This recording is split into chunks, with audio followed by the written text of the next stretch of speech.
even though we are created as nurturers right now. We created as nurturers.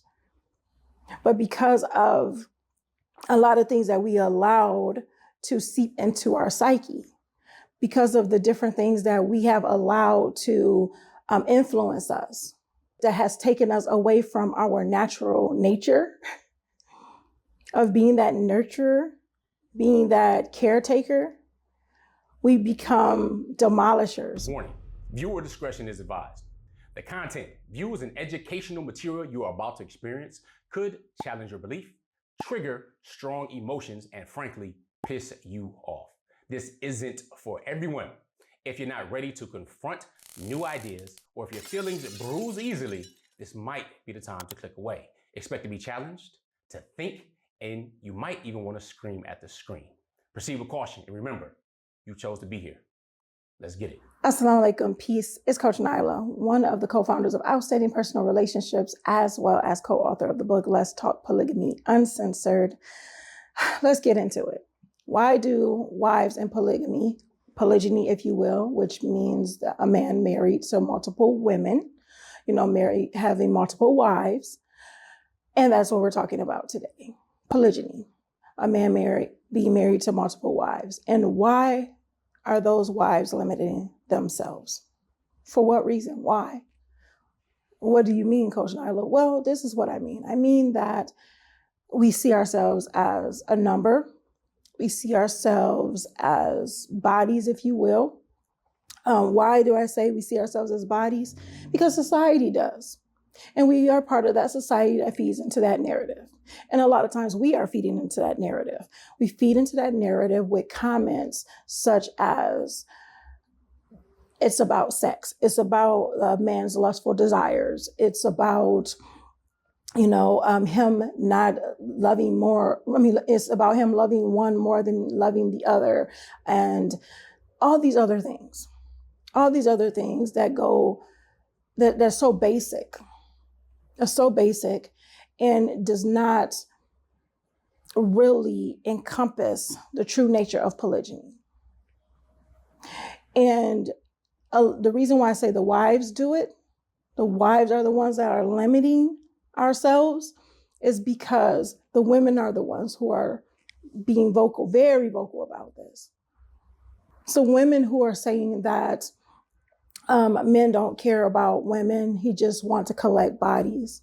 The men aren't saying that. And so why would the men say that? Well, men are very bold. They can say that. But the men aren't saying that. The women are projecting these thoughts and ideas that they are having onto the men and putting that as their reason for marrying multiple women. There may be men out there, and I'm pretty sure there are predators out there that do that collect bodies.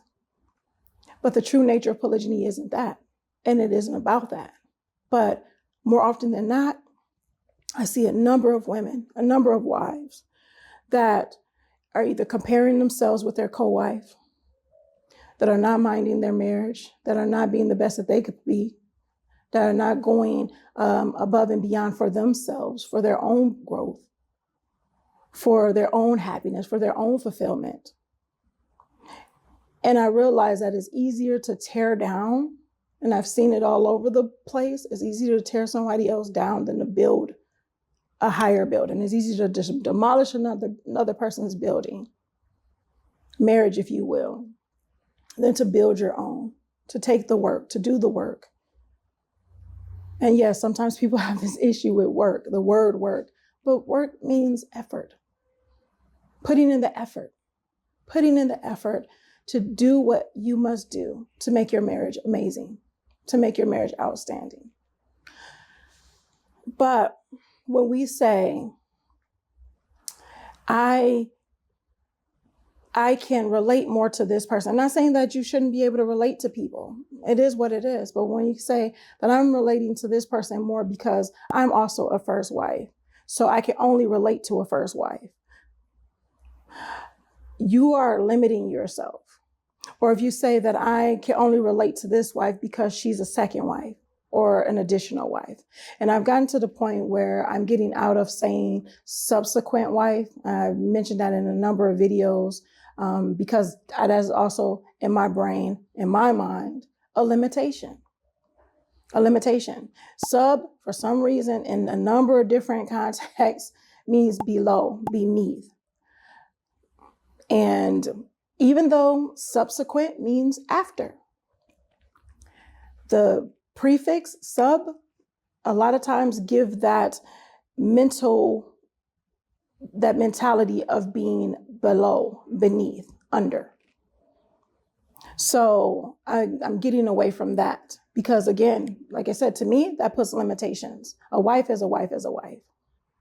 So only for illustration purposes, I will say additional wives, initial wives, or something on the lines of that. Usually, I'll just say wife or other wife, his other wife.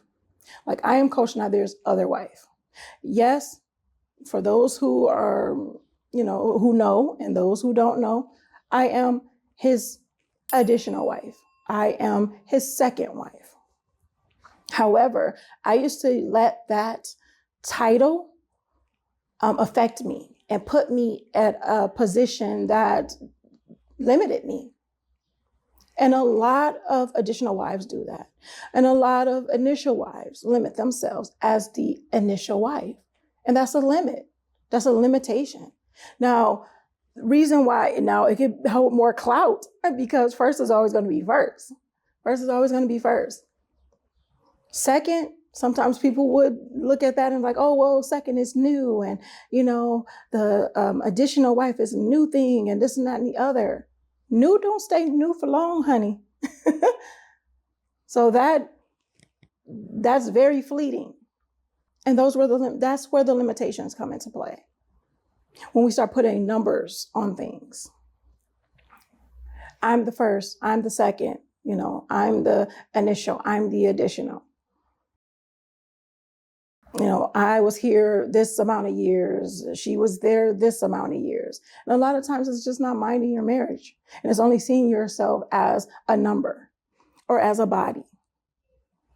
I've been here longer, or we have this amount of kids together, and a lot of other people do that. And then we start to feed into that. It's not that we just, let me just put myself in this category. And sometimes it may look as though that it's something that is bringing us up, but it's actually limiting us. And we do that a lot. I see it in the comments. I see it in the emails. I see it where people are asking, well, why am, I'm looked at this way? Because we put ourselves that way. People are going to see what they see.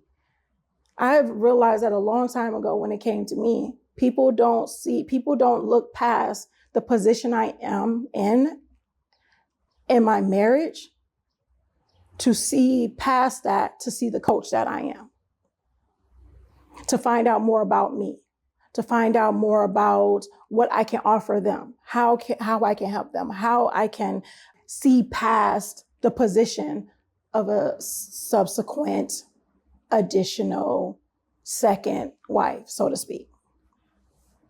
But I do. So I had to realize that it's not me. That's not a me thing. That's that person's thing. And if they choose to limit themselves and where they can fit in, how they can learn, who they can learn from, because I've had a number of things that come up and say, well, I would like to hear it from this perspective, which is fine. It's fine and dandy. However, if you say, I only want to hear it from this perspective because I can only relate to this person because of the position that I'm in, that shows that you're not willing to expand your thinking. You're not willing to expand your learning. You're not willing to expand your growth. And we'll do that a lot when we say, well, I can only relate to this person. Because now we're not looking to understand things. We just want someone to validate. And growth doesn't just come from validation. Growth really actually doesn't come from validation. Growth comes from understanding, from learning new things, from stretching yourself, things as far as that. And that is what makes you a better wife. That's what makes you a better person. That's what makes you better in your relationships. So your relationships are outstanding. Being able to Look past the superficial, look past the basic, and say, am I limiting myself? Am I limiting myself? Am I putting myself in a position that I am unable to grow? Am I putting myself in a position where I'm not able to have fulfillment in my relationships, in my marriage, in my life? Because I'm putting myself in a position of this is where I am, this is all I am, or this is the main thing. And so instead of saying that I'm an amazing person that is willing to learn, that is willing to grow, I'm an amazing woman. Another thing that we compare and we limit ourselves by comparing ourselves to our husbands or to other men. We are women. And when we compare ourselves to men, we compare ourselves in doing the things that everybody can actually do if they work hard at doing it. Everybody can do. But there are amazing things that only women can do, and there are amazing things only men can do. So we are made different. We are created different for a reason. And another thing is that we all have our privileges.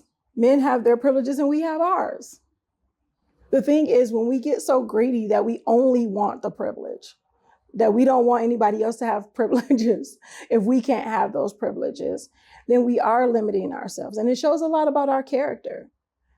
And I'm going to do, it's going to be another video, if you haven't seen it or if that hasn't been up yet, another video where it goes into the point of how we like drama.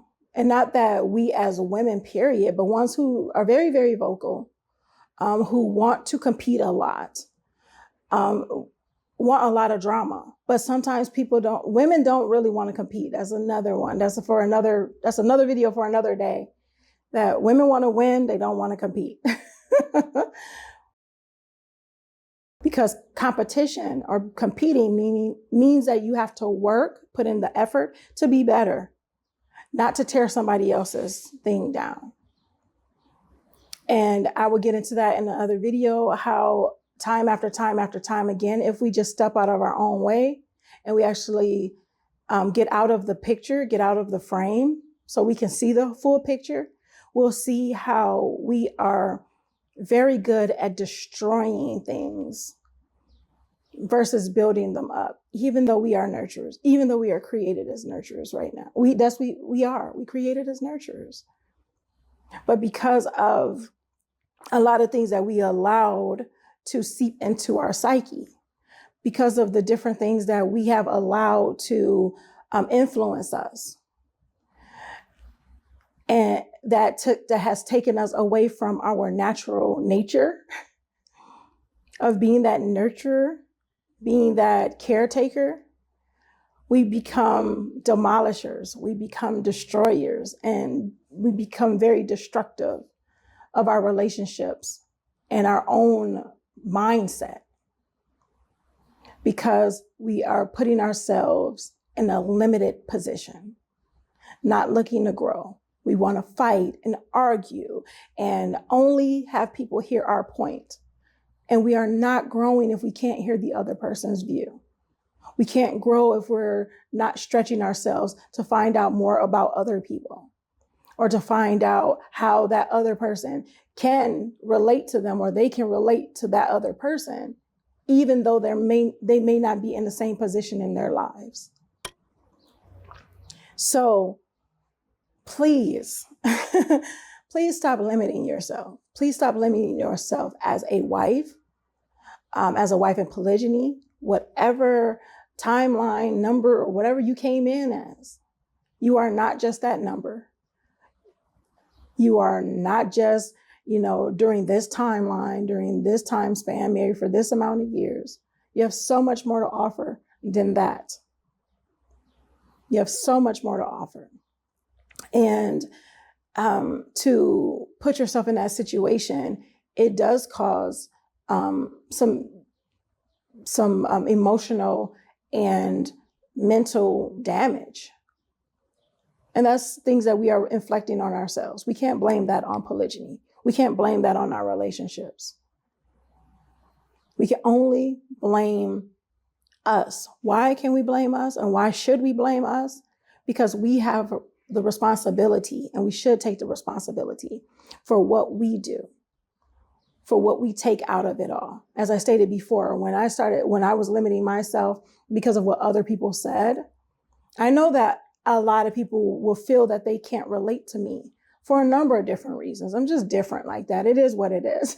But a lot of people, once they get to know me, or once they really step out of, seeing me for just what they see or what they think of me, they start to say, oh, wow, I can understand that. I can see where she's coming from. Oh, wow, I didn't realize that she knew these things, or she had this experience, or anything like that. My co-wife even talked about that.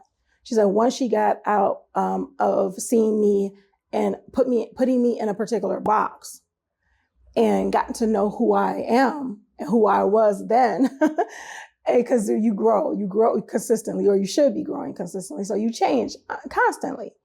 But when it comes down to it, she stated that I figured out that we connect on a number of different levels, because I had to take her out of this box that I put her in. And I'm pretty much paraphrasing, but you guys, if you haven't seen the videos, they're out there. So, that's what we have to do for one another. Not put each other in a box, not limit the other. But a lot of times we are putting limits on other people because we are putting limitations on ourselves. And once we stop doing that to ourselves, it's easier for us to be able to open up enough to learn from others, to grow from others, to understand others. Because it's great and best practice, great practice to seek first to understand, then to be understood. And that goes in your marriage, that goes within yourself, and that goes just with your overall life. So hope you guys got some great information from this. If you guys got some good information from this, please press the like button, share it, because sharing is caring, because it really helps with us reaching many people, reaching more people, so they can get this information too. So until next time, make sure you are growing intentionally, loving fearlessly, and connecting on a higher level every single day. And if you haven't already, make sure you check out our book, Let's Talk Polygamy Uncensored. And I will see you in the next video. Assalamu alaikum. Peace.